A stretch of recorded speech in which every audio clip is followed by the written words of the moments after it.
আসসালামু আলাইকুম রহমতুল্লাহি ওয়া বারাকাতুহু। আলহামদুলিল্লাহ ওয়াসসালাতু ওয়াসসালামু আলা রাসূলিল্লাহ সাল্লাল্লাহু আলাইহি ওয়াসাল্লাম।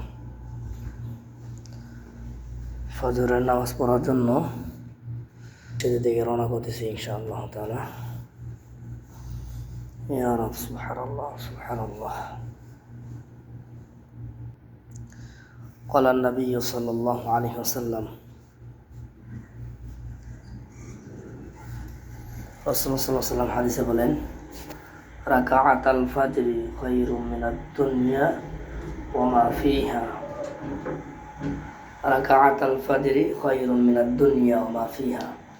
ফজরের 2 রাকাত নামাজ দুনিয়া এবং দুনিয়াতে যাহা কিছু আছে তাহা থেকে উত্তম। সুবহানাল্লাহ। এই জন্য আলহামদুলিল্লাহ চেষ্টা করি নামাজটা জামাত সাথে আদায় করা যায়। যারা দেশ বিদেশ থেকে ভিডিও দেখবেন সবাইকে আমার ভিডিওর মাধ্যমেই আহ্বান করবো, আপনারা যেন যত সময়ে নামাজের প্রতি গুরুত্ব দিয়ে জামাতের সাথে নামাজ পড়বেন ইনশাআল্লাহ তাআলা। আল্লাহ সবাইকে তৌফিক দান করুন। আমিন। আসসালামু আলাইকুম ওয়া রাহমাতুল্লাহি ওয়া বারাকাতুহু। সুবহানাল্লাহি ওয়া বিহামদিহি সুবহানাল্লাহিল আযীম। সুবহানাল্লাহি ওয়া বিহামদিহি আযীম।